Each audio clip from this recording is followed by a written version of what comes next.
Minimalists.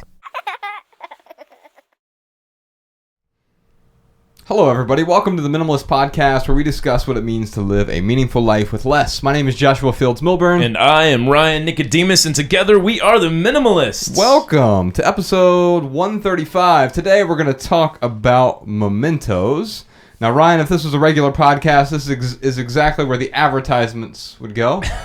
This would be our advertisement for Mentos. for our show, Memento. Yes. Hit us up in the DMs, Mementos. Mentos. I love Mentos. Just so we can laugh at you. You know, I would just say, going over these questions, man, I feel like almost this podcast could have been called like the rules we build around ourselves, or boundaries or something, because I found myself with all of these questions kind of looking at what are the boundaries that people set up when it comes to mementos. And what are these like sort of self-constructed prisons that we've made? Yeah. And it's all decorated by all of these sort of tchotchkes. And what's a tchotchke to me might be a precious item to someone else. So absolutely. I think we'll dive into that today. But first, a little bit of follow-up. Your added value from last week. Yes, what was it? It was Evil Genius. Bex and I started watching. We saw the first episode. Oh, yeah. And what did you think? I'm hooked. I mean, Bex is not here right now. She'll be back in a couple days with Ella. And so I got to find a way to I mean, we don't have any time to watch TV usually, but whenever I can sneak an hour in, that's where I'm going to be going. Unless it's basketball. Well, yeah. Speaking of which, who's leading the... As of right now. As of this recording, sadly, very sadly, it is Golden State Warriors are up 2-0. Although Cavaliers should have won the first game. There was J.R. Smith, he J.R. Smith the game. He thought they were winning, and so he ran away with the ball, but they were actually tied, and so it went to overtime, and they got destroyed. But anyway, we'll skip the basketball talk this week. I just wanted to say that Evil Genius is really good so far. Hopefully it results. Don't no spoilers, please. No. Just that first episode. All it does is it gives you about 20 questions. Yes, that you need answered. So many questions. So many questions that you need answered, and it does answer all the questions in the next 5 episodes. Oh, that's good. There's 6 episodes total? I think so, oh, yeah. Holy moly. Okay, well, I'll strap in for the ride. And then last week we talked about tickets are now on sale for the Simply Southern tour, but we didn't have all the guests to announce, so I figured at the top of the show we could at least tell people about the folks who are going to be on this tour with us. Really, we're going to be talking about money and minimalism. Yeah, it's a Simply Southern tour because we're going to be in the southern states, but man, we've got some awesome guests who are going to help people with whether it's budgeting or making better money decisions or building habits around money. All 3 of our guests are going to speak directly towards that, and I think it's going to be a great tour, man. Yeah, so we're going to talk about debt, we'll talk about finance, we'll talk about money and budgeting and saving and retirement. Mm-hmm. And it's really because we have some good answers on those topics, but we wanted to say, why don't we bring some experts on to talk about it? And I'll be honest, man, most of my answers I get from people like this. In fact, Rachel Cruz, who's going to be one of our guests. Yeah. Her father, Dave Ramsey. I mean, all of my financial advice that I give to my mentor students, it usually comes from Dave Ramsey. Yeah. And so let's just talk about it real quick. We're going to be in Birmingham on July 20th. Now, here's the deal. I think all 3 of these events will sell out. But we're going to have a lot of people who actually show up to all 3 events because all 3 events are going to be different. It's not going to be like, with the Less Is Now tour, every event was pretty much the same. I mean, questions are obviously different when people come up and ask different questions, but we were giving a talk then. This is going to be different because instead we're bringing on a guest. We're going to talk to them about their experience with money. So in Birmingham on July 20th, we're going to be with Anthony O'Neill. And you might know him as the author of 5 Mistakes You Can't Afford to Make in College. And here's a quick bio about Anthony. At age 19, he was deep in debt and short on hope with no direction of where his life was headed. But after hitting rock bottom, he turned his life around and committed to helping young people cultivate their passions. Since 2003, Anthony has helped thousands of students succeed with money in their work and personal lives. So if you want to say hi to him, you can say hi to him on Twitter. We'll put a link to his Twitter in the show notes. It's at Anthony O'Neill. And what I like about this is the advice about money that is good for young people tends to be advice that you can also extrapolate out and apply to the rest of your life. The things that I apply to my life right now at age 36, I really wish I would have applied when I was college age, right? When I was Right. 18, 19, 20, 21. And he has this book. If you're watching this on, I don't know if we're actually going to put out the YouTube version of this, but Podcast Sean is recording this podcast on video for the YouTube channel, youtube.com/The Minimalists. But his book, 5 Mistakes You Can't Afford to Make in College, we'll be talking about some of the stuff that he talks about in here. And then in Louisville on the 22nd of July, we're going to have Chris Hogan with us. So you probably know Chris Hogan. He has a great podcast called Retire Inspired. So it's the Retire Inspired podcast, which is also the name of his book, which I have a copy of right here.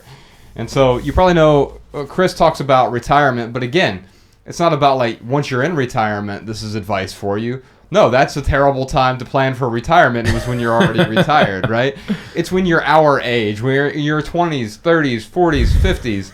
Do I keep spitting on you? Dude, you've got the spittle is like, it's flowing today, man. I am honored. I came prepared for the video podcast. You know how many men and women would just kill to be here right now getting spittle thrown all over them? None. I mean, I'm not one of them. But you're very empathetic. Yes. Yeah, so you can identify with those people. But Chris Hogan's going to be with us Louisville, July 22nd. You can say hi to Chris on Twitter. He's at Chris Hogan 360 on Twitter. And then, of course, Rachel Cruz, who you mentioned, she'll be with us in Nashville on July 24th. She is the best-selling author of 3 books. One of them I have here, which is Love Your Life, Not Theirs. That is her newest book. She's also on the Rachel Cruz show that she just launched, and the whole reason for the store is we're going to be guests on her show. Mm-hmm. And so we said, hey, if we're going to go down to Nashville to be a guest on her show, why not set up 3 events sort of in the South? Birmingham, Louisville, and Nashville right around this. And then if we're going to be in the South already, why not ask the folks from Ramsey Solutions to give some advice about money, right? Well, it's funny. I mean, I don't know if that's what your aim is right now, but by explaining how this came about, that's usually how most of our tours kind of come about, right? It's like true. We get asked to do 1 or 2 things, and then we're like, well, shoot, if we're going to be traveling and we're going to be on that side of the world or that side of the country, we might as well throw in a few other events. So yeah, that's exactly how this came about, man. I'm so excited. You probably also know her from her book that she wrote, co-authored with her father, Dave Ramsey. It's called Smart Money, Smart Kids. So on this tour, we're going to talk about retirement. We're going to talk about family and money. We're also going to talk about minimalism and decluttering and letting go as well. We'll be answering your questions. We'll have conversations with our guests. Coming out, Birmingham, Louisville, or Nashville. You can go to theminimalists.com to find tickets right now. All right, what else I got? Follow up here. Since we were talking about acquaintances last time and friends and relationships, I wish I would have had this article from Fast Company because I think it's really good advice. Now, I'd like to append it a little bit, but I'd like to talk to you about this article. It's called The Science of Why We Talk Too Much and How to Shut Up. Man, this is some advice I could certainly take. Well, and let's talk about that. So the subtitle of this is, Our Brains Are Wired to Reward Us for Talking About Ourselves, but droning on about yourself is a horrible way to make a good impression. And I would just say it's a horrible way to make friends, to make meaningful relationships, to just drone on and on about ourselves. Dude, can I tell you, and I'm guilty of doing this, but one of the things that I don't want to say makes me not want to be friends with someone, but it turns me off from the conversation or from an interaction is when I'm meeting someone for the first time and I'm telling them a story about whatever it may be, and then your trip to Cancun. Yeah, my trip to Cancun. And they're just trying to connect. Yes. They're not trying to do anything mean. Right. But it's they'll cut me off and then they'll tell me about their friend's trip to Cancun. And not let me finish my story. I don't know why, but this happens to me a lot. But I'm also guilty of doing that sometimes. Right. But just to this article's point of, yes, talking about yourself, especially interrupting someone while they're talking about themselves to talk about yourself. Yeah. Not a good way to make friends. Yeah, and not a good way to make a first impression or a lasting. Well, you can make a first impression. It's not a good first impression, right? Yeah. So here's I'll read a bit of an excerpt, but then we can have a discussion around it, Ryan. You probably talk too much. And there is a good reason for that. Science says that humans, being social animals, are programmed to use communication as a vital tool to survive and thrive. This wouldn't be a problem, except for the fact that science also tells us that our favorite subject to discuss is ourselves. People spend 60% of their conversations talking about themselves, 80% when chatting on social media. So there's a nice disparity there. Think about that. Wow. It's one of the reasons that I make sure that when I tend to write anything that has to do with advice, I'm writing usually in the plural third person. I'm writing about we. Here's our problem as consumers, or our problem as human beings, or whatever, as opposed to saying you, and blaming other people, right? Or saying me. Look how great I am. Me. But here's our problem. Here's how we can fix it, right?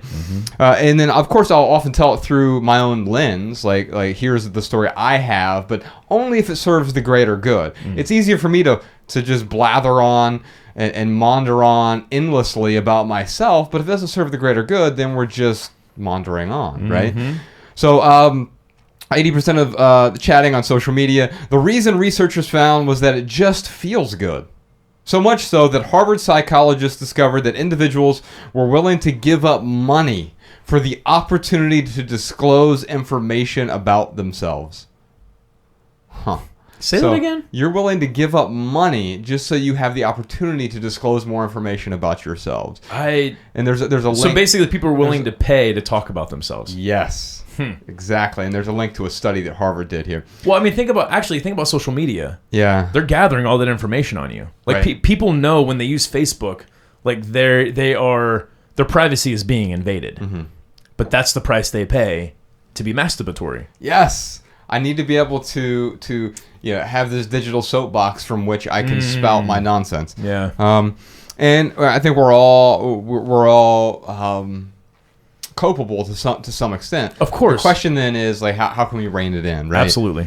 Unfortunately, this propensity to pontificate is at odds with our collectively dwindling attention spans, which has been measured between as many as 59 seconds to as few as 8 seconds. So our attention span these days is somewhere around 8 seconds. It makes me sick, man, because I'm guilty of that, dude. Absolutely. Like it is a problem. Did you see Tim Cook the other day?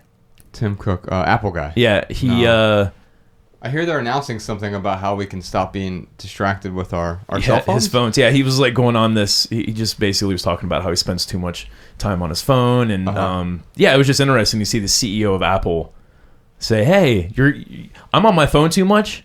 That means that there are a lot of other people who are probably on their phone too much. Right. And like this guy who sells phones.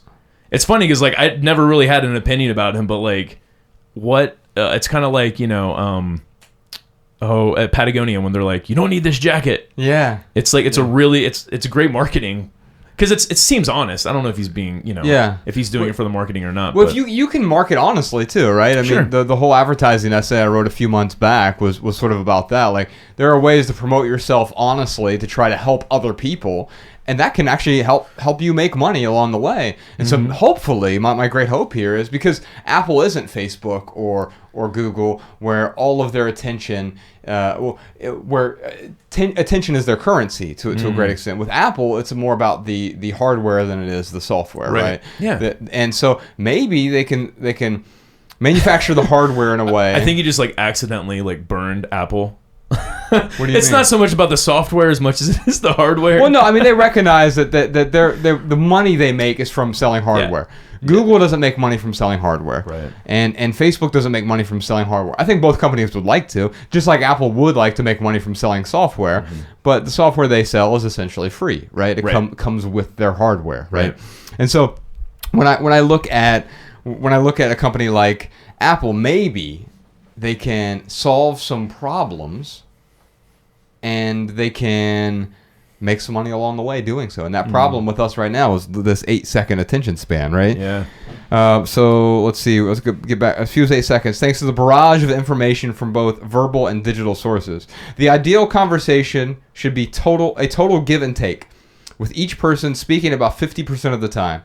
That means staying quiet half of the time. A tough but influential tool. That means staying quiet half of the time. A tough but influential tool for business. Oh, there's a link there too. Something called a tool for business. As Peter Brugman notes in the Harvard Business Review, silence is a Silence is a greatly underestimated source of power. In silence, we can hear not only what is being said, but also what is not being said. In silence, it can be easier to reach the truth. I think, ultimately, there are some Zen koans there about silence being the ultimate truth or something like that. But sometimes we get really uncomfortable. And I get it, especially if we're like on a podcast or something. You don't want, you can pause for dramatic effect. And there's some radio hosts who do that really well, where you turn on the radio and you're like, is this just dead air? And then all of a sudden you hear them talk right when you're getting ready to change the channel. Like they've mastered that dramatic pause. But on a podcast, sometimes I'm just looking for the next thing to fill. But the truth is, in our day-to-day conversations, the other 167 hours a week that we have, we should practice a lot more silence for listening, right? Yeah. And so, silence is definitely an underestimated source of power. To ensure that you're giving your conversation partner equal time and learning as much as you can, Mark Goulson, a business psychiatrist, says it's important to pay attention to the 3 stages of speaking to other people. And these were the tips I thought would help with the acquaintances / friends / just relationships in our lives. Number 1, the business stage.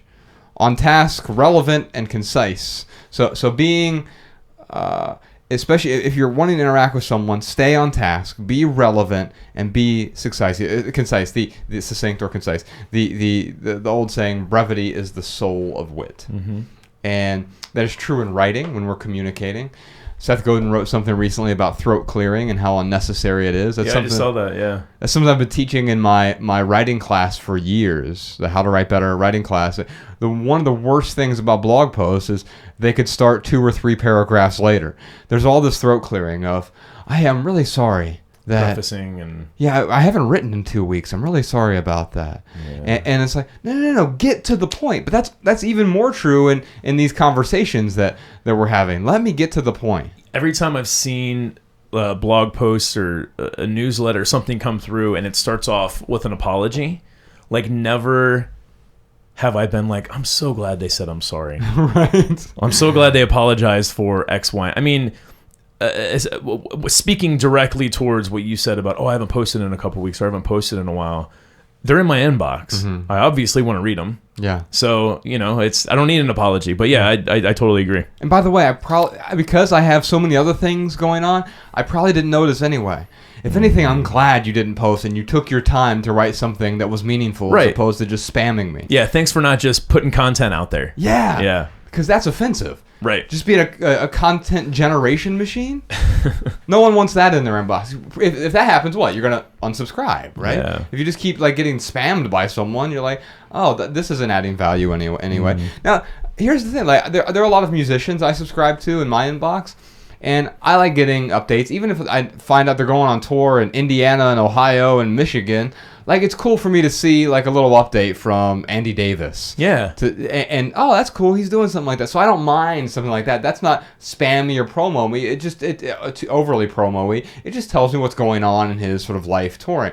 Now, if he were to send me reminders every day that he was going to Indianapolis, I'd be like, dude, what are you doing? Right. And so... there is that fine line. You want to be able to communicate without beating them over the head, and that goes back to this first point. Stay on task, relevant, and concise. Second point is the feel-good stage. So wonderful and tension-relieving for you, you don't even notice the other person is not listening. So this is kind of a problem, right? Where you or I or anyone, we just start I have to get this information out. I'm this bottle of carbonated information, and as soon as I pop the top, it just squirts everywhere. Yeah. It's that champagne celebration it's an explosion of information, and it feels good to you, but it's bad because they don't even notice the other person is not listening. I'm just spouting. Have you ever been talking and all of a sudden you notice they've got the dead stare. Oh, dude! As soon as someone they're not listening. As soon as someone breaks eye contact with me, and I could be in the middle of a story, if they break eye contact and they're looking at their phone, or they're looking off in the distance, they're looking at a girl walking by, I just stop the story. And half the time they don't ask me to finish. Maybe the other half the time they'll be like, oh, could you finish that story? And I will finish it. But Yeah. 50% of the time, I'm like, oh, I've lost your attention, and this story is pointless, isn't it? That's funny you say that. I'm trying to think. I think it was Raymond Carver, the short story writer, who said in order to find a good short story, what he'll do is like go talk to his friends. Like he'll go to like dinner with his friends or lunch with his friends and tell the first half of the story. Yeah. And then he'll just trail off of something else. And he knows the story's good if people come back and say, hey, back to that one story you were telling, though. Can you finish that? And then That's awesome. he knows, like, yeah, I can finish Okay, it. like, yeah, I can finish that, and now I can write this about is it. interesting, not just with me, but with other people. Exactly. So Yeah. just be, and then so another tip from another writer, David Foster Wallace, he would tell his students that you're both simultaneously more interesting and less interesting than you think. And his biggest challenge as a teacher was trying to convince his students that they were more interesting, they had more interesting stuff to write about, and they were also less interesting. Your trip to the grocery store to shop for oranges probably isn't interesting, but there is something about that might be interesting. The way that I would reframe that is there's something about that might serve the greater good. There's some sort of lesson there. Yeah. In fact, you and I, when we were on tour in 2014, we wrote about a story about oranges, about there are bruises. We bought this bag of oranges that were sitting in the backseat of your Corolla. Yeah. And the Sean, put a link to that in the show notes if you would.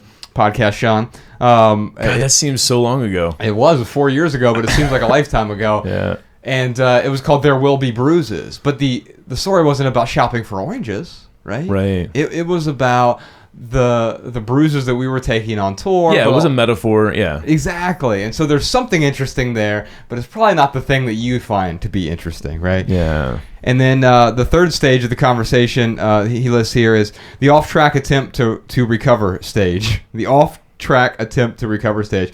Rather than re-engaging by listening, the usual impulse is to talk even more in an effort to regain their interest. And so see the aforementioned Harvard results. And so I think that's true. Like, where it's like, I know I find, especially with people who I find to be way more interesting than me, like, I think back to, we've done 2 podcasts now with Rob Bell. And the thing that I wish would have happened there is I would have heeded this advice, which I knew this advice, but I wish I would have heeded it more. I'd just shut up and listen more and allow more talking and ask the appropriate questions that are short enough that, like, just allow me to get out of the way, right? Instead of feeling the need to re-engage by talking more instead of listening, right? Goulston writes that he too was guilty of this, even after writing a book called Just Listen. That's when coach and NPR radio host Marty Nimco told him that he needed to start practicing what he preached. Holy moly! Like, you imagine being on NPR and they're like, "Hey, Practice what you preach. you wrote a book called Just Listen. You know Maybe what? you need to just listen." This is a great example of how none of us are perfect, man. Right. And like there's not a perfect conversationalist. There's not a perfect minimalist. I think this whole journey for me, I don't know about you, Josh, but for me, it's not about being perfect. It's not about having like the perfect amount of stuff as much as building really good habits in my life. Yeah. And being able to talk about how I can overcome these for the lack of a better word, these sins that I am committing to have less and less sins. It makes me think about the more wins than losses. Right. It's not about just winning all the time as much as it is about writing a book about being a good conversationalist and someone calling you out on it. You can say, yes, like, that's why I wrote the book, because I too struggle with this and this is how I deal with it. Exactly. Yeah. But for me, my life is perfect because I do have the right number of things. Right. What number is that? They're perfectly organized. I can't tell you the number. You have to buy my book. I'm going to reveal it. The 10 steps to have the perfect amount of things. I want to be you when I grow up. Yeah, so let's see. Nimco offered the following traffic light strategy to rein in the chatter.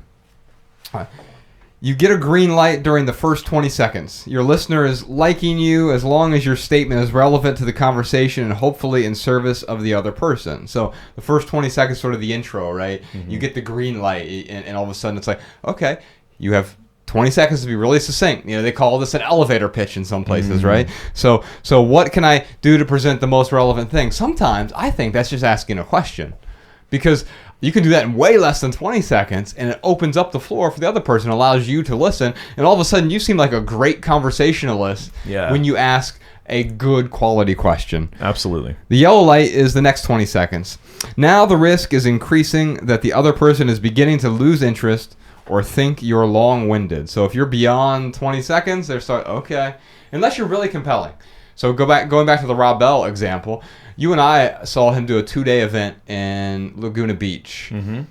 He spoke for 9 hours a day for 2 days straight. It was incredible. And I was like, but he also knew when to take the appropriate breaks. Like 2 hours in, he'd be like, all right, let's go take a break for tacos. Let's go take a break for surfing. And you're like, but wait, let's just finish the point. And then that was the whole point. Like, he kept you going there. Yeah. It was like a 18-hour green light. It felt like. God, I wish it's hard for me to talk for an hour for these podcasts, let alone 9 hours by myself. Yeah, without notes. I mean, or actually, he made the notes as he went. Like, during the breaks, or he came back with like a napkin and just had like. Yes. Yeah, he is a Mozart speaker, man. Yeah, he definitely is. And go back and listen to both of the podcasts if you want to check them out. We did one in studio here with him, and he was the first guest on our podcast, episode 83. It's just called Rob. We did a live event with him in LA. And then, of course, once you get to the 40-second mark, that's the red light, Ryan. Yes, there's an occasional time you want to run that red light and keep talking, but the vast majority of the time, you'd better stop or you're in danger. And so I just like to say this, Ryan. I can think of some people, like Rob, or others, where I want to talk far less. Like, I just want to show up and listen. Our friend Patrick Rohn, who's also been on the podcast. Was that episode 84 or 85, Sean? It'll be in the show notes. Yeah, it will be in the show notes. But we did a live event with him in Minneapolis. But whenever I've had conversation, he was in our documentary as well. Mm-hmm. Whenever I have a conversation and we go to a coffee shop, I talk maybe 10% of the time, and he sometimes apologizes for being long-winded, but I'm just like, no, like, I'm learning from you. Yeah. And he's got one of those voices too, man. Yeah, he does. It's just like he could like just, read me the newspaper. I would be like so interested by it. The phone book. C. Yeah, so I think that when you have someone like Rob or like Patrick Rohn, sometimes it just makes sense to, but you also have to recognize the setting as well. So there are times where it makes sense for me to butt in, but often with both of them, I'm butting in with questions like, how can you help me grow in a responsible way? Or how are you using technology these days? And I find that when I do that, when I ask the appropriate questions, I can treat it as like the student teacher. There are other times though that I'm going to be the teacher. I need to make sure it's appropriate. I can't just go up to someone on the street and say, hey, I'm your teacher for today, and here's my 60 seconds of pontification. No, that's a crazy person, right? And so what I need to do is make sure I have the appropriate setting, know when I can go past the red light because someone wants me to, right? Mm-hmm. It's a conversational emergency. That's when you go past the red light. Observing the time isn't the only strategy for engaging in healthy communication. Goulston writes that the next step is to determine why you talk so much. One reason may be that you're trying to impress your conversation partner. So you're trying to be impressive, right? Mm-hmm. We do that through our things as well, obviously, through our mementos, which we're going to talk about today, especially if you aren't all that confident on the inside. Some people babble out of nerves, attempting to self-soothe while chattering. Still others have never been taught the fine art of asking the right questions that will draw the other person out, and then staying quiet while they answer. As Bergman says, we all know how to be silent. The question is, can we withstand the pressure to speak? I think you were to translate that to minimalism. It's like, we all know how to own fewer things, but can we withstand the pressure to let go? Yeah. And to not bring in the superfluous things in our lives. And like you said, it's different for each of us. Yeah. And it's different for every conversation. What is superfluous in this conversation? It's like when I quickly got off the basketball talk. We can go back to basketball talk and talk about it for half an hour. This just isn't the appropriate time for that, right? Mm-hmm. And so it's easy to take a quick off-ramp and notice that. It's like, okay, what's the quick off-ramp here? And then moving on to whatever the next thing is. So we'll put a link to that Fast Company good article. Find. Yeah, I think it was just really good follow-up for last week. And one other thing that I forgot to mention or really didn't drive home last week is frequency doesn't equal friendship. So there is a minimal maxim for you. Yeah. just because you hang out with someone every day doesn't mean it's the best friendship in the world. Yeah. I can think the easy example are coworkers. Of course, you spend a lot of time with them every day because you have to, right? If you're working at the cubicle next to someone, you're probably going to spend a lot of time with them, and hopefully you can build a good acquaintanceship with them, and you're good acquaintances. You get along really well, and you have a nice working dynamic. But just because you're around someone doesn't mean they're your friend. And the opposite is also true. I think some of my closest relationships, some of my closest primary and secondary relationships are people I see once or twice a year. And I mean, even people like my brother, who I've been really reconnecting with within the last year. We took different paths after turning 18, and well, he's a year older than me, so he was 19. And it's like we ever had some huge falling out or something. We just drifted in different directions and continued to drift and drifted a little bit closer from time to time. But now that we're at a certain stage in our life, we're both in our late 30s, we've been able to sort of reflect back, and we're communicating a lot more. And so sometimes that distance creates the path for you to reconnect in a way. But other times there are friends like my friend Adam in Tennessee, who I see him once or twice a year if I'm lucky. We might have a conversation once a month or once every other month. And they're some of the most meaningful conversations I have. And part of that is because of the distance. If we were to chat every single day, they may not have this conversation may not have the same weight, but we can go away and sort of like we basically, he and I do a podcast once a month without recording it, is the way that I look at it. I'm like, this would be, if we were recording, this would be the best podcast ever. Yeah. And the part of me, like, that makes it even more precious because it's not being recorded for posterity. It's just sort of out there in the ether, and it's gone, and it makes this beautiful ephemeral experience. And we can do that once a month and come back. And so one of the things I want to just drive home is you can have great relationships with someone who's on the other side of the country, other side of the world. Derek Sivers talked about this. His 5 closest friends, 3 of them he has never met in person, but he talks to them on the phone all the time. Yeah. And so think about that as well. You can have unconventional relationships and still have them be rather meaningful. Absolutely. You ready for these voicemails? Let's do it. Who's our first question from, Ryan? We got a question from Georgia in Montreal. Or was it Montreal and Georgia? I had it right the first time. All right, let's do it.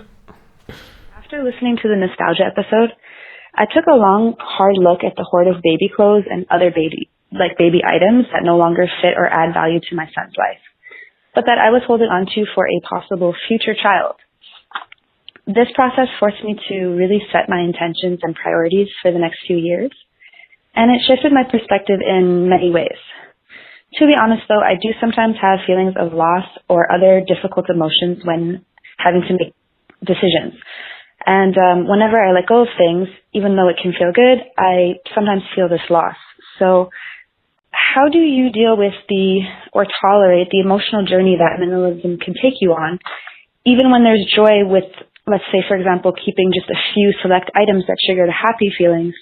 How do you deal with the ambivalent feelings when letting go of other stuff? All right, Ryan. So the word ambivalent here, I would use a different word. So I'm ambivalent about ambivalence. Right. So if you're ambivalent toward an item, I tend to let it go, because if I'm ambivalent, it's like, why do I want to hold on to this thing? Right. Yeah, just to be clear, ambivalence for me, it means like basically having not a feeling one way or the other. A feeling that's not one way or the other. It is in between. Either pain or pleasure. It's nothing. So I think maybe what Georgia's saying is ambivalence or worse. Like if you feel ambivalence, or you feel a negative feeling, which clearly she does with some of these. She has these hoards of baby clothes and other baby items that she's talking about, and she's holding on to them just in case she has another kid in the future, right? She's not really sure. It's not like she's pregnant right now and she knows there's another kid. At least that wasn't clear from her message. So she also mentioned that triggers, and she has these holding on to some items that trigger these positive memories. And I just want to say, yes, congratulations, because the memories aren't in the things, the memories are in us. And sometimes, though, those things can trigger the memories that are inside us. So by holding on to a few items, having fewer things, we can actually use those to trigger those good feelings in us. However, by watering it down with tens of thousands of old baby items just sitting around in boxes and bins, those aren't really triggers for old memories. Those are just weights that are holding you back. Yeah, it sounded like they were just in case items for her. Rather than just for when. Right. So no, I mean, so that to me, that is, earlier when I talked about how this podcast could be called Boundaries, like for someone like Georgia, she has to be able to create these boundaries. So when it comes to just in case, of course, we have the 2020 just in case rule. We've got the 90-90 rule. Right. There are different rules that you and I have set up for ourselves to help us not hold on to these things. So with Georgia, I mean, the first thing I thought of was, well, she's not sure she's going to have a kid or not.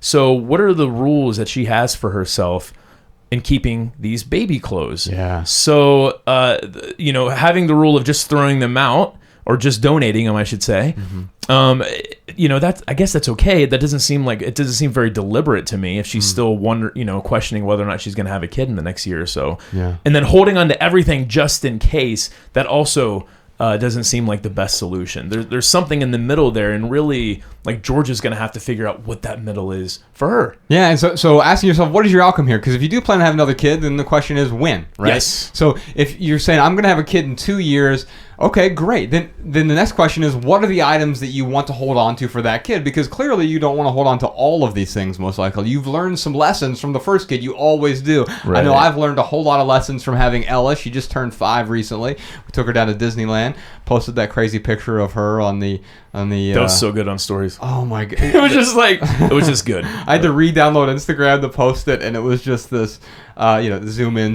You can actually find it on my Instagram stories right now. I put it on. Is it still on there? Well, they what are those things called?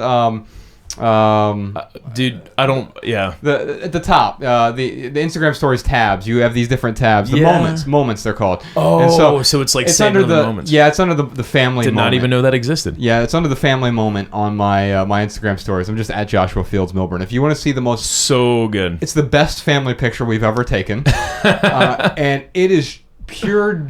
Remember Leo Babauta's term, joy fear. Yeah, that is. She personified the expression of joy fear, especially when you zoom in on her face. It was the precipice of total terror and also utter and complete joy at the same moment. When I saw that picture when we came off the ride, I was like, oh my God, like she's never going to trust us again. Uh-huh. But like, because she looks so scared. Right. But dude, she was like, can we ride that again? Yeah, and I go, can we do that one again? Sweetheart, that line is 2 hours long. I don't care. Let's ride it again. Yeah. She loved it. It was like what's called Splash Mountain. It's a log flume ride, and it was just scary enough that she loved it. Anyway, I've learned a whole lot of lessons through my 5 years with her. Well, when I met Bex, Ella was 1, so 3.5 years with her, and I've learned a lot of lessons. So if we ever had another kid in the future, which we likely won't, but if we had a second kid, there were certainly things I learned from this crash test dummy named Ella that we will carry forward, right? No, and the truth is, like, I learned really Ella wasn't the crash test dummy. I was the crash test dummy for parenting, right? Like, I'm learning how to become a better parent. It's one of the hardest things I've ever done. It's probably the hardest thing I've ever done, and especially for me with my personality, and so I've learned a lot, and I know that if I had a second kid, carrying that forward, there are some things, literal things, physical things I'd get rid of, and also different experiences I bring in more of and bring in less. And so, what are the things you're gonna hold on to? And then, of course, if 2 years from now you're like, okay, I've decided. I'm not going to get pregnant, then you give yourself full permission. There's a drop dead date on these items. There's an expiration date for these items, right? And you want to give yourself permission to let go of those. So maybe that, instead of having the 90-90 rule, it's the 1 year rule. And if you're not pregnant in a year, then you decide, you know what, I'm not getting value from these things anymore. Someone else could get value from them, so I better let them go so someone else can. And that, Ryan, goes back to your point, differentiating the just-in-case items, which don't hold on to them if they're just in case. Hold on to them if they're just for when, and you can honestly say you know when you're going to use them. Right now, Georgia's somewhere right in between. And so you need to set up a rule for yourself that says, at this point, they're no longer a just for when item. This is when they become just in case. And when it's a just in case item, I'm getting it the hell out of here. Yeah. Well, it's funny because, like, when it comes to just in case items, there's always going to be a reason to hold on. I mean, hoarders, like the true sense of the word hoarder, you walk into someone's home, you can't see their floor. They've got newspapers stacked everywhere. They are holding on to those newspapers just in case. Yes. Now, most people, they're not going to have stacks of newspapers. Right. They're going to let them go for one reason or the other. I would encourage, people to look at that reason and see if they can apply it to other areas of their life. What a great point. And see if it makes sense. But, listening to George's question, two things came to mind. And I'm not trying to make this black or white, but I feel like one or two things are happening here with Georgia. Either A, she is holding on to stuff just in case, or maybe when she let it go. I couldn't really tell by the question. Did she let it go, or was no? That's how I. Okay, so let's say she does let it go, and she experiences regret a year from now, and she's like, "Oh man, like I really, really should not have let that stuff go, and here are the reasons why." Then that's okay. Like, it's, again, there is no perfect minimalist. You might get rid of something that you wish you would have hung on to, but learn from that lesson. Don't continue to just throw everything away to only experience that same regret every single time. I wish I had a sexy answer when people are like, "Hey guys, what's one thing you got rid of that you really feel a lot of regret with?" And like, I don't have a sexy answer for that, but I'm sure there are people out there who have went down this road and they do feel regret of getting rid of something. Like, really look at that regret and ask, like, how could have I avoided that, and here's why I needed to avoid that. The other thing that I think might be going on is Georgia might just have she might have had these tendencies to hold on to stuff from the beginning of life. I mean, I have had mentoring students who they're like, I got rid of this one thing, and it's really, really driving me crazy. I don't know why it's driving me crazy, but it's really, it weighs on me. And when I think about it, I'm a little upset that I let it go. And a lot of the times I'll dig, kind of deep into that. And what I find out is that these are feelings that they've had ever since they were a kid. They were, collected rocks, they collected sticks, then they got rid of their stick pile and they felt bad about letting it go. My point is that there are these emotions that we are born with sometimes that emotionally make sense because we feel them, right, but logically they don't make sense. Yeah. And I think that is a very important thing to recognize, essentially. Like, I think about my I'm very prone to getting angry really easily. And I used to think that I was justified, and especially in my relationships. As soon as I get offended, as soon as I get jealous, as soon as I get insecure, and then I would, I get angry and I would voice my angry feeling, and I felt completely justified in doing that. Well, once I realized that me acting on that is actually ruining relationships, I had to really question whether or not those emotions, whether they logically made sense for me to have. Yeah, you could be right or you can be in love. You can't be both. Right, exactly, man. So when I look at like me getting angry really easily, I know that when I have this anger, this feeling of, anger shoot through me, I've got to be able to look at that and say, okay, Ryan, I know you feel this way. Yeah.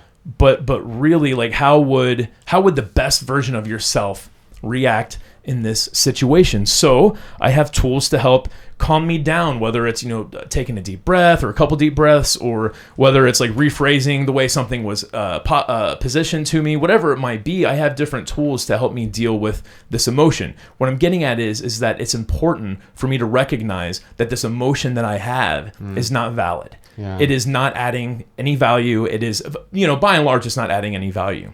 So I'm just trying to relate here with Georgia, where she's got to be able to look at this feeling, that this hoarding feeling that she has, and she's got to look at that and say, is this valid?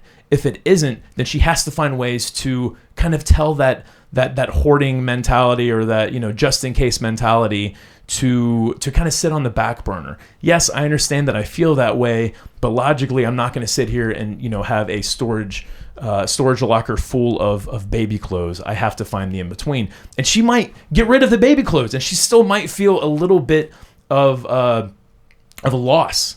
She still might feel a little bit of regret. But to me, what really is important is whether or not that regret is valid or not. Yes. Yeah. Well, and so you're bringing up a couple things that I want to talk about. One is, I don't think the fear of potential regret. So if the fear of potential regret is not a good reason to not let go. Absolutely. And because, one, you don't know whether or not, if that's the only reason you're holding on to something is because you might regret it in some hypothetical future, then it's probably not adding value to your life. and it's not going to, and it's likely not going to add value to your life, right?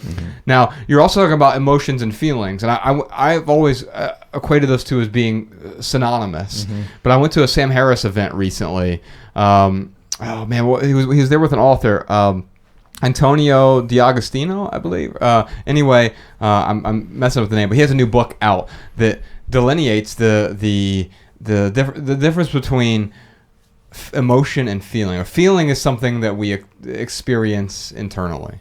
An emotion is something that we react on, either consciously or unconsciously. An emotion, the feeling could be fear. The emotion is that we the heart starts beating quickly and we start getting the sweaty palms. Interesting. And so there is this differentiation between the two. And so what she might be feeling are these emotions because it's making her feel a particular way. The sense of urgency of I can't let go because I'm going to need this, so I'm going to hold on because otherwise I feel this like anxious emotion. Anxiety can be an emotion, and the feeling is, like you said, it may or may not be justified. Right. There isn't a real fear here of letting go, because the worst thing that can happen if you let go of these baby clothes, the worst thing that can happen is someone else is going to get some value from them, and you might have to buy some used baby clothes in the future. Right. All right, man. Georgia, I'd love to send you a copy of our book. It's called Essential. And we wrote 150 essays about intentional living. So there's 12 different areas of intentional living that we identified. And one of them has to do with stuff. So the things that we bring into our lives. So podcast Sean, if you could reach out to Georgia and send her an audiobook copy of Essential. It's called Essential Essays by the Minimalists. And if you like this podcast, you'll definitely like the audiobook version of Essential. Or if she wants the book version or the ebook version, please reach out to her and send her that. Georgia, thanks for your question. Our next question is from Suzanne in Munich, Germany. I love writing a lot, and I write a gratitude journal every day. I try to do it on my computer, but it does not feel natural. I want to be disconnected when I do so. Now I have a big collection of journals from the past years and simply cannot get rid of them. I thought about scanning them, but it does not feel right to read them on my computer. And I do read them from time to time and feel amazing about all the gratitude. Do you have any advice? So do we have any advice? I mean, here's some things I probably would have told Georgia on the last voicemail, but I think these apply just as much to Suzanne. So she said she's tried to write on the computer, but it doesn't feel natural. Nothing feels natural at first if it's the first time you've done it. Right. First time I played basketball, it didn't feel natural to me, right? And I think that's true. The first time I wrote a sentence, it didn't feel natural to me. The first time I tried to write a book, it sure as hell didn't feel natural to me. The first time I wrote a blog post, it didn't feel natural to me. What feels natural is something we've done for a long time that all of a sudden seems natural to us, but it took a long time to build up that skill. It doesn't mean that you don't have the talent for it. It means you took time to gratitude journal every single day. So something that I would recommend, and this could apply to Georgia as well, but for Suzanne, I think that you probably want to write about the experience and the emotions you're feeling of letting go. And one of the things you can do is start a blog, and maybe you can keep it a private blog even if you want, and unless you want to make it public, which I think is great. You can learn out loud, as we say. And actually, Sean, can you put a link? So many people ask us how we started our blog. We have a blog post called How to Start a Successful Blog. Now, you can redefine success in a bunch of different ways. It doesn't mean having millions of readers. It can mean that you're doing it every day, or that you're learning a lot in public. And so the first thing I'll recommend, is write in public if you can, right? And then some other practical tips. Why not take pictures or scan those journals? And they said, well, I don't know if I'm about doing all of them. Why don't you just do one and keep the journal? See how it feels. And then anytime you need to go back and reference that one journal, go back and reference it online first. And by the way, some of the ones that you scan, you can make them searchable. So you don't have to flip through 100 different pages to find what you want. So, and if you don't want to scan it yourself, you don't want to rip out the pages, there are places that you can scan. You can send your journals or whatever off. They'll scan it for you and either send it back to you, or you can have them dispose of it as well. Let's put a link to at least one of the scanning places that we've had recommended to us recently. So, Sean, if you could do that. And then on top of that, when it comes to the physical things, getting back to Georgia, is maybe take a picture of some of the things you're letting go of. If you're still trying to hold on to those triggers of memories, I don't want to lose I know the memories aren't the things, but I want to hold on to these triggers, even of the journals. Yeah, then you could take a picture of it, and I think you can let go. Yeah. Some questions that I would ask Susan, Ryan, you tell me what you think about these. Why are you asking this question? Yeah. And for me, it sounds to me like maybe you want to get rid of these journals, or maybe you want to know what you should want. Does that make sense? It does. I think so. I guess let me rephrase it. Maybe she thinks like I should want to get rid of these journals. Right. Like I was just thinking that sometimes someone who's like, okay, you know what, I'm going to be a minimalist. I'm going to apply this philosophy to my life. And Josh and Ryan, they don't have a lot of journals. Right. So I shouldn't have a lot of journals. Right. So I should want to get rid of these, but I really don't want to. Yeah. Is that kind of what you're saying? Absolutely. And maybe she actually does want to get rid of them. Maybe they are a burden to her. Yeah. But if they're not a burden to you, then here's your permission to hold on to them, please. Yeah. You don't have to feel compelled to get rid of everything to be a minimalist. In fact, I think about our friend Drew, who did the music for our documentary Minimalism.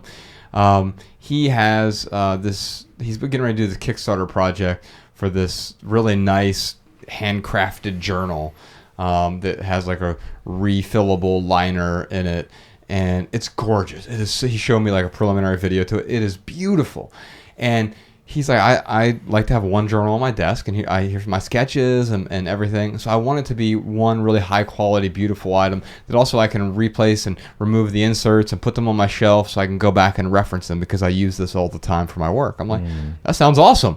And you don't have to justify it to me, but it sounds to me like that would make sense. And if I needed to work in that same way, then I would want the same thing, a beautiful object that I found value in. And it sounds like Suzanne finds more value in the act of journaling than she does in the object itself. The object is just a vehicle that provides the value. And so maybe a blog could be just as good of an answer, and it could allow her to expose her gratitude in public, and maybe, just maybe, that'll help other people as well. Yeah, absolutely. You know, the question that I would ask Suzanne here is, are these causing more pain than pleasure? Yeah, is it a net positive or net negative? That's only for Suzanne to know. For me, it'd be a net negative because I don't want to have a bookshelf full of journals. That's my preference, and preferences are what make the world go around. That's right. So if Susan's preference, if she prefers to have a bookshelf full of her journals, then that's great. I mean, she's obviously asking this question because she feels a little bit of pain. So again, she's got to look at it and say, am I experiencing more pain than I am pleasure here? Like I thought about when I was answering her question, I thought, man, my car, it causes me a lot of pain. Like I got to get the oil changed. It's an older car, it leaks when it rains. That's why we moved to Los Angeles, just so your car stopped leaking. Exactly. Although for some reason I had this rust spot that is like, I got to get something again. Got to do something about this rust spot. Moving to LA next to the ocean, this rust is spreading pretty quickly now. Oh wow. So there's all this pain associated with my car, but I'm not going to get rid of it because LA is a driving city, unfortunately. I'm not going to go into debt to get another car. Right. But ultimately, there are these reasons I have to keep my car, even though it causes me pain. It is a net positive for me to have in my life. Yeah. So that's really, I think, where Suzanne needs to look. The other thing, too, is are there rules that she can set up for herself with these journals? Are there boundaries that she can set up that maybe it's somewhere in the middle of scanning and getting rid of every single physical journal and then not doing anything? Right. Where is the middle ground? She could, let's see, I've got some stuff written down here. So if it was me, I'd look at, because she says she does go back to them and she reads them, which is great. I've never went back and read any of my journal stuff, but... And the only thing I'll push back on Suzanne about here is, do you actually do that, or is it an aspirational thing? Right. Sometimes we get books or whatever. We have journals because we aspire to do something. I aspire to go back and look at that. But do I actually do it? Yeah. So she said, and I sometimes go back to read the journals, does that really mean, and one day I know I'm going to want to go back and read these journals? You're absolutely right. And do you get value from it is the next question, right? Do you actually get value from going back, or do you do it out of a sense of obligation? So let's say that she is actively reading some of these entries. Let's make that assumption. That's what she said in the voicemail. So let's just make that assumption that she is going back and she's experiencing some of these gratitude journal entries that she's written in the past. I would say, again, like, which ones hasn't she read in a while or haven't read at all? Like, you could start there. That's a boundary. I'm going to get rid of all the journals I haven't even looked at. Or which ones does she keep going back to? Like, could she make, like, a best of? A best of gratitude moments in maybe her life. Blog about that in public. Again, can you imagine, Ryan, if you and I just did our blog in private, like in a journal? Yeah. Like how much we would have wasted not helping other people, like our attention, our time, our talent, our skills. If we would have just done, like, if we would have come in this room once a week and just have this conversation and not publish the podcast, there'd be a bunch of people who weren't getting value from it. Now, again, you have to realize not everything you write is interesting, but what are the interesting parts from those journals? Maybe the best of is such a great way to convey that to the world, and the world will get value out of that. Yeah, dude, I was thinking she could create a boundary, like, okay, here are the top 50 things that I'm grateful for. Yeah. And anytime I'm having a bad day, I'm feeling upset, I can go to this list of 50 things and remind myself why I am so grateful. And maybe, some things will fall off and other things will get added to that list. But I'm just encouraging Suzanne here to, again, create some boundaries around these journals. I guess, like, the first question I would ask myself if I was Suzanne is, what am I getting out of keeping these journals? And then what am I going to get out of it if I get rid of these journals? She's got to ask herself questions like that to figure out what her exact preference is and what's going to make her feel best about these journals. There's not one right way to do it. I wish I could be like, you know what? Oh, Suzanne, thank you for that journal question. Josh and I just wrote an essay on this. The perfect amount of journals to have is 10 journals. Because that's way too many for me. Right. And it may not be enough for her. And so the question then is, what is enough? And I think really that's what minimalism is. It's the art of having enough. Yeah. Suzanne, I'd love to send you a copy of the German version of Minimalism, Live a Meaningful Life. It just came out in Germany, and I believe it's in German. I wasn't able to read all the words in it, but it certainly looked German to me. It's my favorite cover that we've ever had. I'm looking forward to seeing the physical version. It hasn't shown up here at the studio yet, but it's in Germany now. So Minimalism, Live a Meaningful Life in Germany. As soon as we get a physical copy of that in, Sean, if you could send it to her. Or if she wants the audiobook, it's not in German. But if she wants that, we'll be happy to send her an audiobook version of Minimalism, Live a Meaningful Life. All right. We'd love to hear what you have to say. So if you have a comment or a tip about mementos or boundaries, including advice for any of our callers today, leave us a voicemail, 406-219-7839. You can also email a voice memo right from your phone to podcast@theminimalists.com. We'll air our favorite comments and tips on a future episode, and stay tuned to the end of this episode for some of our favorite comments and tips from last week and previous weeks. Ryan, what time is it? You know what time it is. It is time for our lightning round, where we answer questions from social media. I wish I had the dimmer switch near me. I would put it up and down and for the video podcast. Yes, create some lightning effect. Podcast Sean can do something. He can add some lightning in later. we don't ask enough of him already.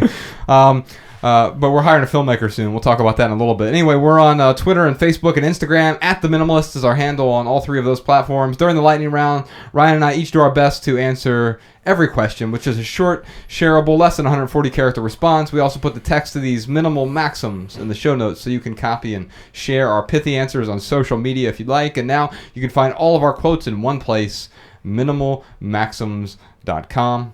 Thank you very much to Jessica Lynn Williams. She is our social media manager and a talented person. She is loving and doing a great job with the constraints of our new social media strategy. Yeah. For those of you who don't know about it, we did a whole podcast episode, I think it was like 118 or 119, called Social Media, talking about how the minimalists are using social media in 2018. We're using it a lot differently. We're trying to use it to educate and inform, and also propagate our art as opposed to generate more content. And so, you can find us on all those platforms, and also our quotes over at minimalmaxims.com. All right, our first lightning round question is from Amy. I'm not attached to the gobs of knickknacks and heirlooms I inherited, but what should I save that my children might appreciate? All of it, Amy. Buy a big storage unit. And then buy a bigger one. Right. So the stat that is always staggering to me, there are 5 times the storage units as the number of Starbucks in this country. And there are a lot of Starbucks. That's crazy. And so, and by the way, our houses are twice as large as they were 50, 60 years ago. And our garages are overflowing with stuff so much so that we can't fit our cars in our garages. And still, we have the need for these storage lockers. I'm trying to think. So the United States, I'm guessing from that stat, has by far the most storage out of any other country in the world. I would think so. I mean, maybe there's places like Dubai or something, but yeah. Yeah. But I'm just thinking, like, how does that make us better? Or how does that make us happier? In fact, it'd be great if it did. The data would show that it makes us depressed. Right. I mean, we are, I don't know how old this stat is, but I know, 5-6 years ago, the most depressed country in the world was the United States. And it's also one of the richest countries in the world. Yeah. And there's something, I can't think of the term where you got, 2 graphs that are compared. There's something like, there's something that is signifying. An inverse relationship? Yes. Yeah. Thank you. Yes. There is an inverse relationship, I think, between debt, the things we have, storage. I don't know. That's just my 2 cents, man. I could be way off base. Well, I agree with you. And so before I get to my really short answer here, maybe the thing is when you think about it, just practically, like, when's the last time you got excited about a storage unit? Dude, any storage unit I've ever had in my life has been a burden. Yes, absolutely. That's a minimal maxim there, Sean. You have to attribute it to both of us. So my short answer is too few is greater than too much. What I mean by that is sometimes we have to deprive ourselves temporarily to figure out what actually adds value to our lives. Getting rid of the excess stuff makes room for what? Well, for experience, but also for the things that we're truly going to find value in. And by the way, I think your kid's future self will likely appreciate if you let go so they don't have to. Yeah. You remember the event we had, and like the couple was like, man, our parents are getting ready to pass away and we got all this stuff to deal with, and like it was stressing them out so bad. Yeah. And then like the next people who had a comment to say, they were like, like right now we were holding on to all this stuff for our kids, and we're here to get the leverage to like let go. And like seeing those 2 people stressing over their parents' stuff, it was like a great signifier for them on probably what they're doing to their kids by holding on to all that stuff. Yeah. My short answer would be, when it comes to saving precious heirlooms, avoid the guessing game by asking your kids what they want. Now, if your kids are 1 and 2 years old and they can't answer it, well, you can do 1 or 2 things. Like, you can just hold on to everything and wait until, they will give you an answer. Or you could just kind of start paring down on this stuff right now. I'm not encouraging Amy here to just throw away everything. Yeah. But certainly she could ask herself, well, if I was a kid. What if I was 15, would I want to be burdened by all this stuff? Yeah. And by the way, when they turn 18, it's all their stuff. They have to take it with them. Yeah. It becomes their stuff. And all of a sudden, you realize really quickly what stuff they want to hold on to, because it all becomes just in case at that point. Absolutely. All right, what's the next question? Our next question is from Angela. My dad passed away very suddenly this past month. Angela, I am really sorry to hear about your loss. He didn't have much, but there are so many of his objects of his that hold memories for me. Part of me doesn't want the clutter, but I miss him, and these objects remind me of him. It feels painful to think of donating them or tossing them. Before we give our answers, dude, like, I just want to say to Angela, like, we are not trying to make your loss easy, like to make it sound easy to just get rid of stuff. No. But we do want to make your life easier going forward. Absolutely. Yeah. My short answer for you, Angela, is if you wait until you're completely ready, you may never let go. I think that's sort of I think of this David Foster Wallace quote about, it's from Infinite Jest. He said, everything I've ever let go of has claw marks on it. It's because letting go is a hard exercise. It's not, now it's easier for me to do because I've built up that letting go muscle, but it's even for me, it's still not easy, right? It's not the easiest thing in the world to just let go of something. Yeah. And so I think about this as like, you're never going to be 100% ready to let go, but when you're above 50% ready to let go, which she is right now, she's asking these questions, which means you're pretty close to that already. Yeah. Then what is the leverage you need to let go? Also, here's another pithy thing for you that it's a question worth asking. What's the cost of not letting go? And I don't mean I mean, there's a physical cost if you have to rent a storage locker or have a separate room or whatever to store all these things in. What's the emotional cost of carrying this baggage, literal baggage, the figurative baggage of all of these things that aren't adding value? What are they getting in the way of? What are they not allowing you to make room for in terms of space, but also time and attention and that space that it occupies in the back of your mind? You're always thinking about these things.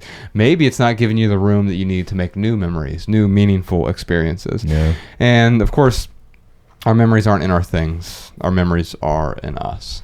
And so those are some basic tips to at least think about. Angela, I'm really sorry about your loss. Yeah.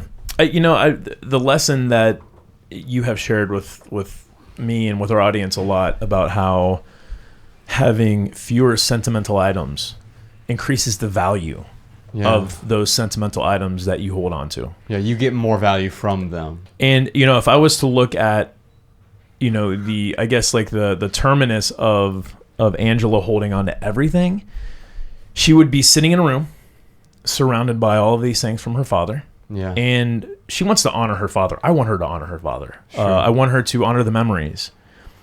Sitting in a room steeped with memories of losing your father.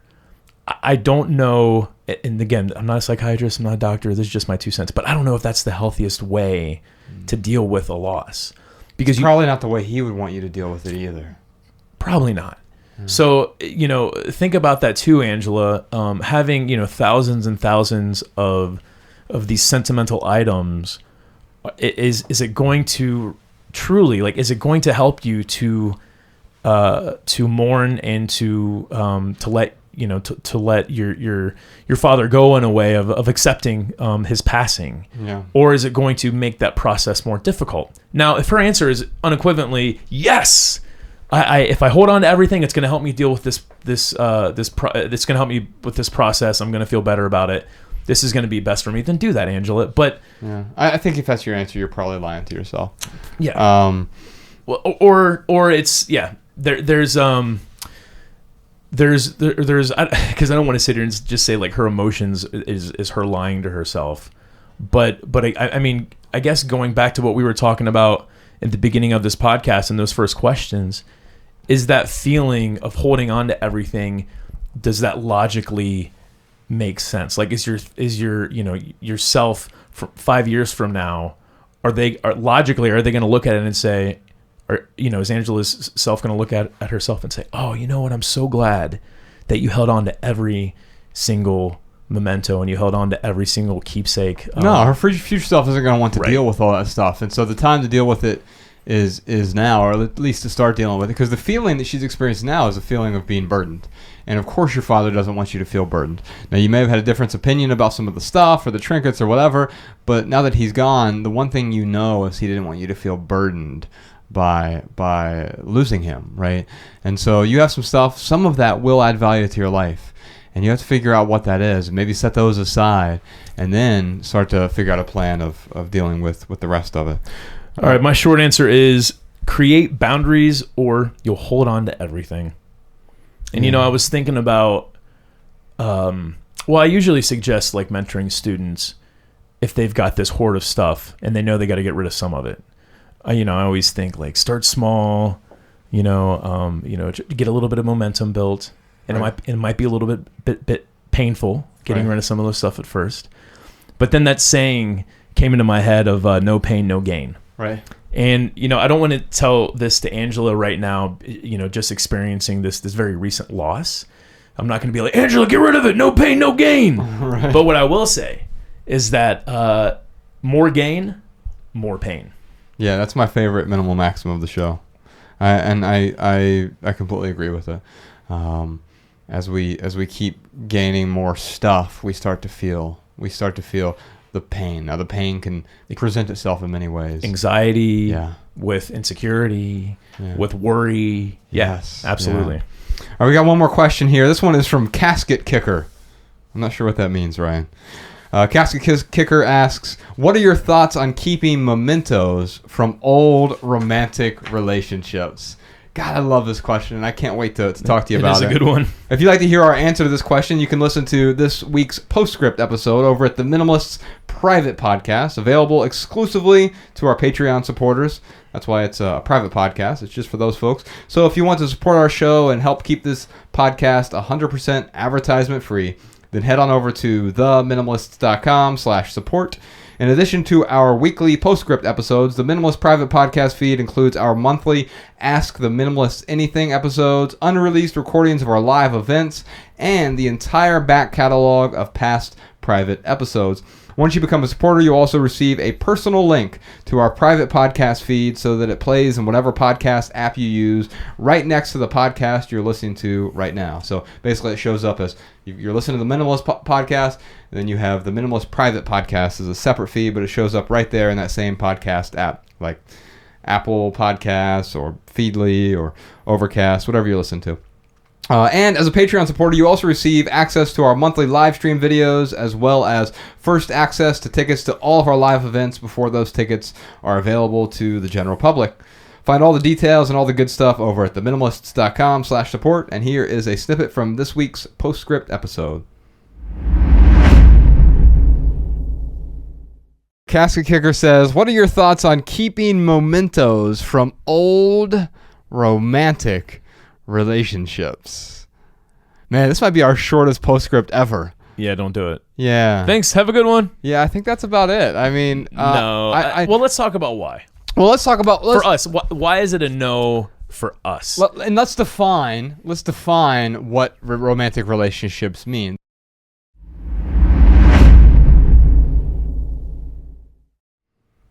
All right, and we're back. If you want to hear that full conversation, you can become a patron over at theminimalists.com. Okay, now it's time for our added value portion of the show. This is where we each talk about something that has added value to our lives recently.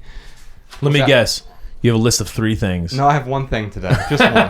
Just one. It's funny because like the last few episodes, you've had 3 things. I've been trying. I had this like cascade of like 40 things. I've been trying to pare it down, so I'm like, I'll just take 3 this week. Oh, I thought finally I'm down to like 2 or 3 things. I thought 3 was it was like very soothing for your OCD to have 3 every added value. Damn, it doesn't work. I need 4 things. No, dude. For me, man, I am gonna recommend. There's a gal named Adrienne, and she's got a yoga channel on YouTube. So I think it's just called Yoga with Adrienne. Mariah does this every single morning. She's been doing this every single morning. When we're on the road, dude, she can keep up her habits better than I can. Yeah. Like when we're on the road, we'll be in the smallest ass hotel room, and she'll just be like, "Hey, there's this one little spot for yoga. I'm gonna take over this spot. Can you just like not be in my area for a little bit?" And I totally support her because it's a really healthy habit, and she looks really hot when she's doing yoga. But anyway, she does this yoga practice every single morning with Adrienne. The reason why I like Adrienne is I have done a few of these and they're great. But what I like about Adrienne is that she has yoga routines that can go from like 10 minutes to an hour. Oh, nice. So it's like you can kind of pick and choose how much time you have to do these practices. She's like funny, and it's not like this, I'm going to take myself very seriously and these yoga poses. I mean, she has fun while she's doing it. That's good. It's not very woo-woo-y, so it's like it's very practical. Also very good. And it's very simple. It's very, very simple. I've never seen such a simple like yoga video, and she's always got like her dog every once in a while that like comes in and like takes away, or actually doesn't take away, she kind of distracts, but it's a good distraction, like it's kind of cute and funny when her dog comes in every once in a while. But yeah, that'll be linked to in the show notes. If you are someone who is like, I really want to like start practicing yoga, I would highly recommend looking at her videos. I like the 10-minute thing. I was saying that's a good gateway. Yeah, you could pick a 10-minute video and just go for 10 minutes and see how you like it, and maybe do that video. Like Mariah, she sometimes will do the same video every week or every day during the week. Sometimes she'll switch it up. every day. But there's so much there, and it's all free. And you're gonna love it. Ryan, have you listened to the Snow Patrol's new album? I have not. You remember Snow Patrol, right? I do. Chasing Cars was like their big song. I've never. I love their first album, but this one is so they have the first album in 7 years. So the lead singer, Gary Lightbody, he had a really bad like depression and alcoholism. So 7 years between albums because he was dealing with that. Oh, wow. So about 2 years ago, he became sober and really was like battling his demons. So this new album, it is like, it's so hopeful. Like the first single I think was called "Don't Give In," and it's just about that. You can tell like, and there's this pain in his voice that is like post problem solving pain, but also still amongst the problem. Like you realize once you solve the problem, you have to continue to solve the problem. Right. It's like when Michael Jordan won the championship, he was focused on the next championship. The opposite's also true. When we get past one sort of hurdle, it doesn't mean there aren't going to be future hurdles. You're actually going to keep seeing that same hurdle over and over. And this album is about that. It's called Wildness. I'll have to check it out, man. And it's really good, man. Cool. It's really good. So we'll put a link to that in the show notes as well. Let's move on to Right Here, Right Now, where we talk about what's going on in the lives of the minimalists. I've really been enjoying this, and I'm going to drag you on here. Actually, by the time this comes out, you'll have done a few of these with me. The Living Room Conversations. I have not... So on YouTube, every day I'm answering a single question on YouTube. Let me just say this.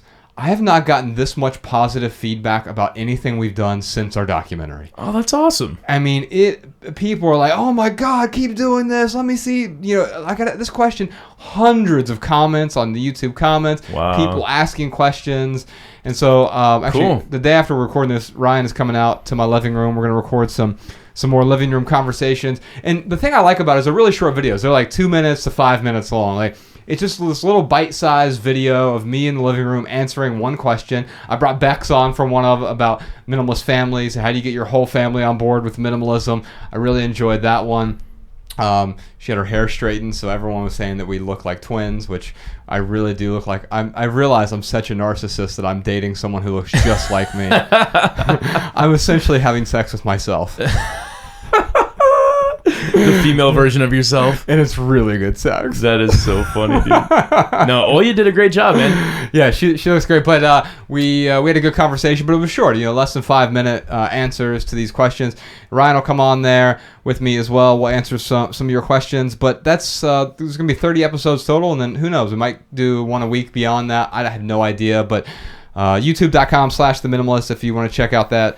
Living room conversations, find your favorite questions, and also leave your questions there as well. If you have a question, we'll answer some of our favorites there. That's where we pull the questions from, is from YouTube.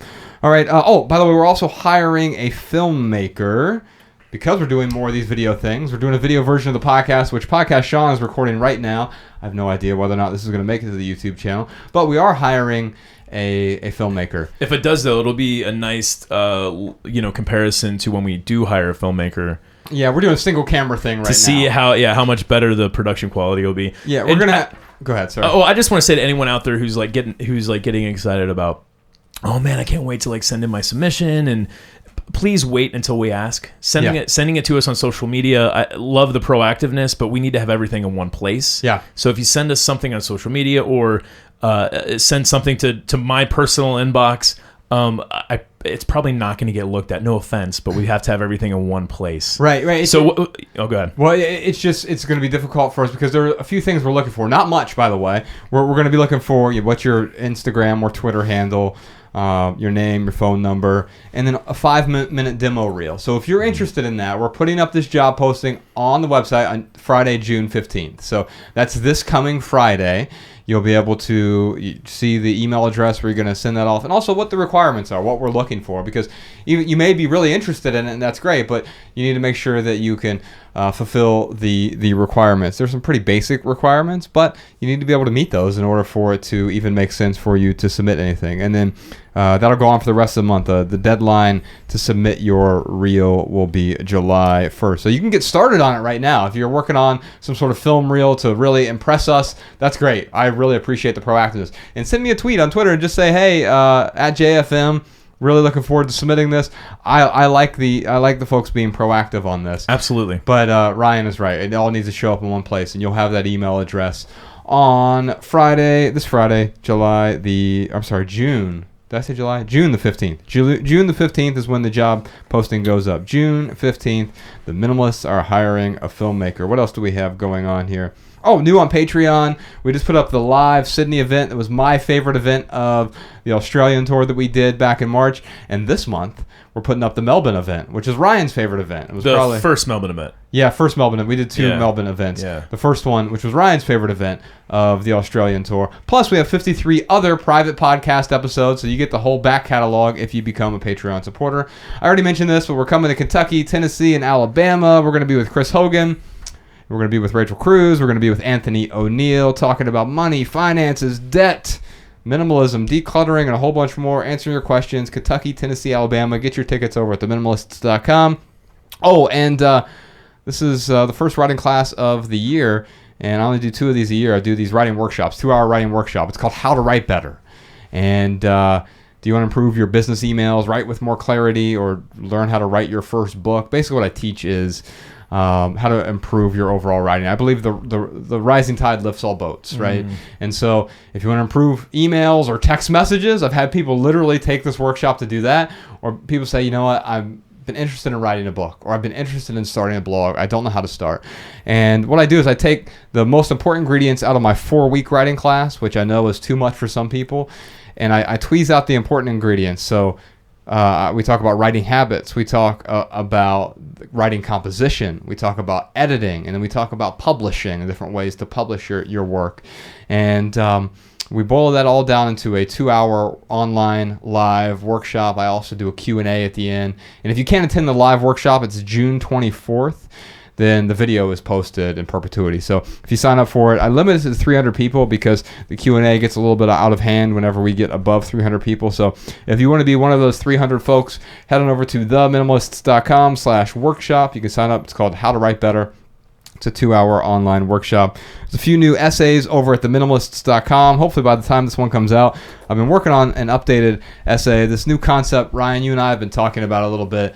Essentials, non-essentials, and junk. We used to call it need, want, like, and it's sort of an update to that, but it's identifying the things in our life that are truly essential, the things that are non-essential but add value, and the things that are junk but we pretend add value to our lives. And it's good, man, because I find when I'm trying to describe the need, wants, likes, it doesn't translate to everyone. Yes. And we have to explain, here's what a need is, here's what a want is, here's what a like is, and this is like so much more concise. Yeah, I think this will be really helpful. So you can find that over at theminimalists.com, as well as all of our other essays and writings and updates. Also the show notes to this podcast. If you want all that to show up in your inbox, all the new essays and show notes, just enter your email address over at theminimalists.com, and we'll never send you spam because that stuff is disgusting. Ryan, you got anything else for us? Yeah, man, I got all these voicemail comments and tips from our listeners. You want to check them out? Let's do it. All right.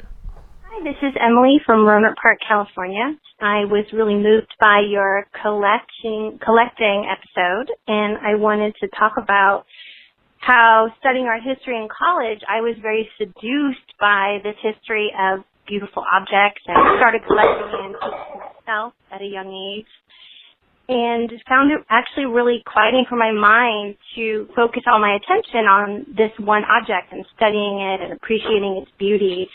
And it was only over time that I came to realize it wasn't owning these things that brought pleasure, but actually just feeling reverence for them.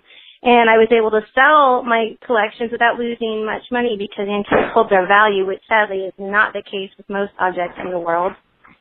And now I can move through this world of objects and appreciate them and then just leave them in the world the same way we take a hike in the woods and we don't feel like we need to bring home the trees and rocks and creatures. We just enjoy being immersed in that environment and enjoy it while we're there. And I think too often people think that when you're a minimalist, you have a kind of disdain for things and that you shun them and reject them, and that's just not the case. You can still very much enjoy objects and be amused by the novelty goods at the store or the beautiful jewelry on people's wrists, and you just don't have to own it. So reverence is different than ownership.